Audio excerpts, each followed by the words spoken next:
안녕하십니까. 오늘은 스텝 2 학기 두 번째 주제를 진행하도록 하겠습니다. 어, 조형 분석이라는 것을 할 것인데요. 여러분 조형이라는 것을 들어보기는 했지만 그 부분을 다시 한번 정확하게 정리하도록 하겠습니다. 조형의 원리, 그 다음에 조형의 요소, 그리고 원근법, 명암법 을 스터디한 다음에 조형 분석법에 대해서 강의하고 여러분의 조형 실습을 진행해 보도록 하겠습니다. 조형이 무엇이냐면 세상에 존재하는 모든 것들은 아름다움을 가지고 있다는 것입니다. 근데 그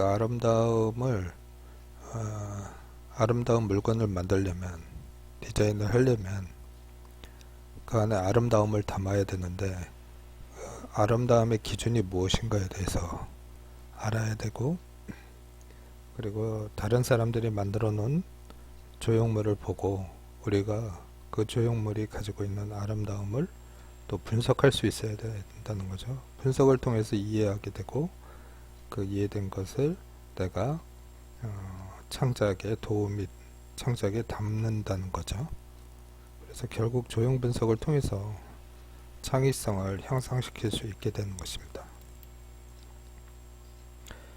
그 조형의 원리가 있습니다. 조형의 원리와 조형의 요소, 이 두 가지로 구분되는데, 원리는 구도, 비례, 균형, 통일, 율동, 소재, 이 6가지 요소로 구성이 되어 있습니다.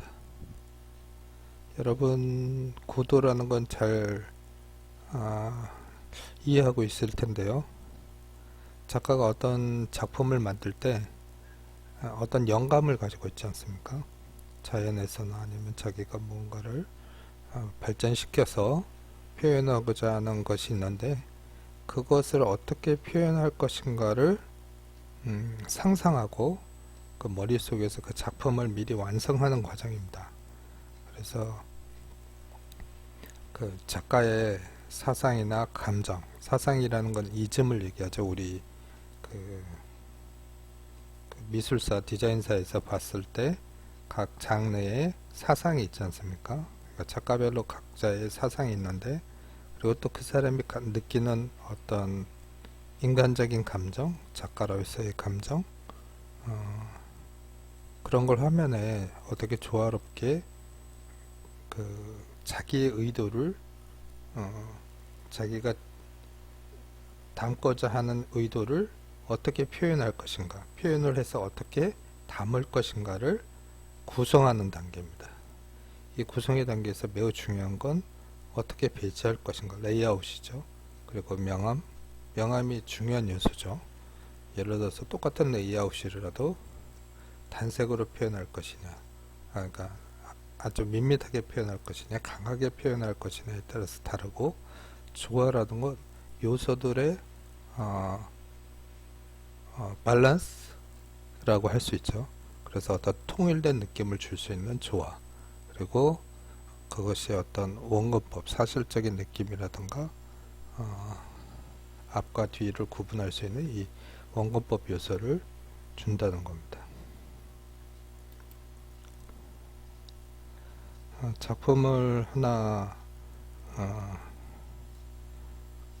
두었는데요. 이 구도가 왜 중요한가 보면, 여기서 아주 나중에 이제 분석법을 하면서 여러분이 이런 과정을, 여러 가지 요소를 이제 배우고 정리해서 분석을 하겠지만, 이 그림에서 구도를 지금 설명하는데, 이 사람이 딱 봤을 때 이 작품에서 느껴지는 게 그 수직적인 구도가 있습니다. 하나, 둘, 셋, 넷, 다섯, 여섯 개의 병을 이렇게 모아놨죠. 근데 이거를 한 곳에 이렇게 모아놨지 않습니까? 중앙이 아니고 약간 오른쪽에서 이렇게 모아놨습니다. 그리고 하나로 모아놔서 통일을 시켰죠. 근데 여러 개가 이렇게 있는데, 그 뒤에 거는 블랙에 가까운 미들 이상의 명암을 주었고요. 앞에 거는 라이트하게 밝게 있습니다. 그래서 앞에 거와 뒤에 거의 구분이 있고요. 그 다음에 수평 구도가 있어서 전체적인 안정감을 줬지 않습니까? 색깔을 통일했고, 그러면서 어떤 잔잔한 느낌에서 변화를 주고 어떤 답답하지 않은 느낌을 줄 수 있었습니다. 이런 걸 구도라고 할 수 있겠죠. 여러분이 요즘 석고대성을 하지 않을 텐데, 우리가 이제 이런 그 석고성을 보고 고대 그리스 시대나 로마 시대의 그림을 석고성을 가지고 대상을 하는데, 그 소묘 대상에서 이렇게 보듯이 이 화면에 레이아웃을 어떻게 배치하느냐, 그리고 명암의 흐름을 어느 정도 강하게 할 것이냐, 똑같이 그리는 게 아니고 어떤 사물의 대상을 보고 영감을 느끼고 그것을 화면에 어떻게 배치하고 어떤 느낌으로 전달하고 어떤 요소를 강조할 것인가를 결정하는 것이 구도라는 것입니다. 두 번째 요소는 비례인데요. 비례는 그 크기의 길이에 대한 관계를 얘기를 한다는 건데, 비례라는 건 크고 작음을 얘기하겠죠. 그리고 길이의 크기의 비례, 예를 들어서 여러분 그 막대 자석 같은 거 보면 N극과 이 S극 이 두 개가 색깔이 다른데 중간이 나눠져 있지 않습니까? 그리고 하나는 두 개의 다른 색깔이 있죠. 이것이 어떤 비례의 대표적인 거겠죠. 어떤 크기의 비례도 있고 색깔의 강약의 비례도 있겠습니다. 비례 중에 가장 완벽한 비례는 뭐 음계라고 그러는데, 우리가 7단계 음계가 있지 않습니까? 그것이 가장 뭐 비례로서 가장 잘 정리된 것이다, 뭐 이런 거죠. 비례 얘기겠죠. 우리가 비례하면 뭐 가장 정리된 객관적인 방법이 황금분할법이라고 합니다. 그래서 1대 1.6대1.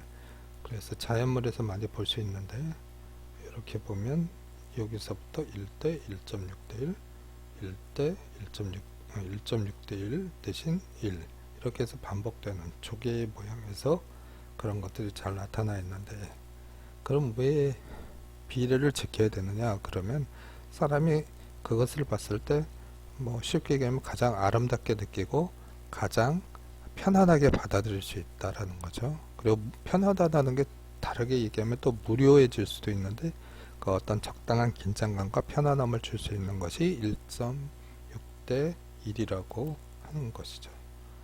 여기서 보면 왼쪽과 오른쪽, 아래쪽과 위쪽 이렇게 비례를 지켰다는 겁니다.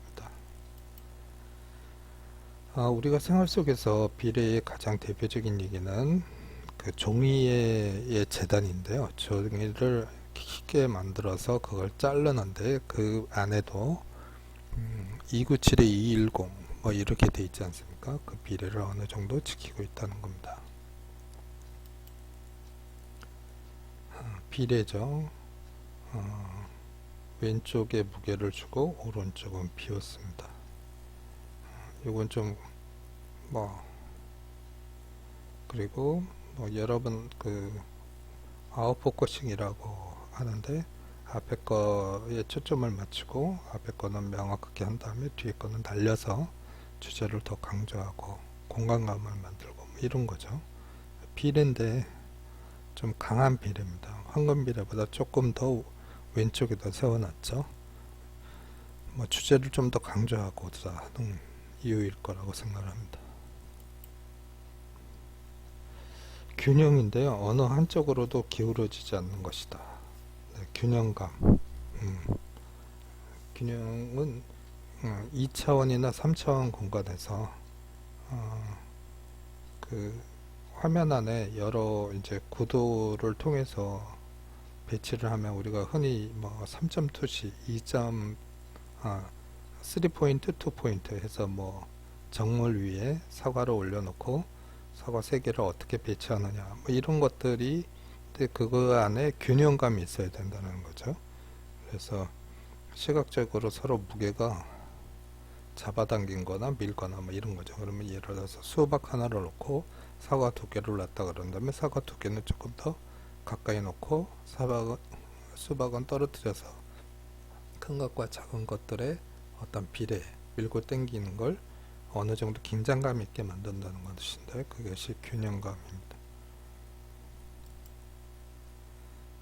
여기 보면 하나, 3개, 그쵸?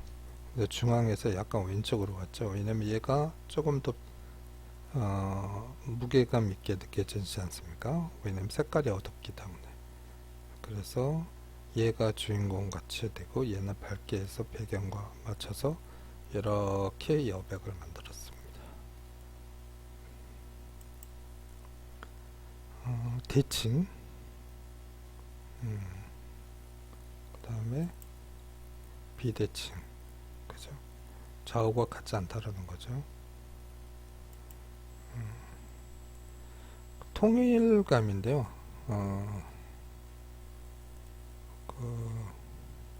통일하는 거 화면에서 느껴지는 느낌이 어떤 하나의 느낌을 전달하기 위해서, 메시지를 전달하기 위해서 통일감이 필요하다는 거죠. 근데 그 통일감은 색채로 이루어질 수도 있고, 예를 들어서 같은 색깔 계열로 전체적인 화면을 해서 통일감을 주는 게 있고, 비슷한 형태들을 나열하고, 또 질감을 똑같은 거, 나무면 나무, 뭐 스틱이면 스틱, 뭐 이렇게. 방향은 구도 같은 데서 많이 나오죠. 투시도 같은 데서도 방향의 통일감, 1점 투시, 2점 투시, 이런 것들이 방향을 가장 잘 나타내는 거겠죠.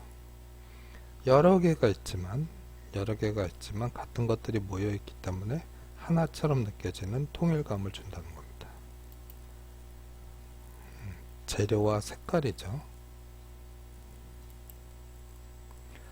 율동은 유사한 요소들이 반복되고 배열됨으로써 사람들이 그 율동감을 느낄 수 있는 리듬감, 화면에 있어의 변화인데 그 변화에서 오는 어떤 생동감, 이런 것들이죠. 그리스어에서 흐르다라던 말에서 진행됐다는 거니까, 시작됐다는 거니까, 그 율동이라는 것은 어떤 흐름적인 것을 얘기하죠. 음악의 흐름, 뭐 이런 거에서 영감을 얻을 수 있을 거라고 생각합니다. 뭐 점증, 반복, 강조, 뭐 여기서 보면 똑같은 요소가 계속 어떤 한 방향으로 이렇게 흘러가죠. 소재입니다. 소재는 어떤 대상의 선택이죠. 내가 어떤 아이디어를 가지고 있는데 그거를 표현하기 위해서 어떤 소재로 그걸 설명하면 좋겠는가 라는 거죠. 여러분한테 이 사진을 두었는데, 이 사진에서 보면 천장이 굉장히 강조되어 있지 않습니까? 그리고 이게 구조적으로도 쉽지 않은 구조일 것 같습니다. 근데 만약에 이것이 나무이기 때문에 우리가 어떤 편안함을 느낄 수 있지만, 이것이 만약에 쇠라던가 시멘트로 되어 있다고 그런다면 사람들이 이 밑에 내려가서 이 위를 볼 때 되게 뭐라고 그러나 불안함이라던가 답답함이나 이런 걸 느낄 수 있죠. 그래서 소재가 매우 중요하다는 것입니다.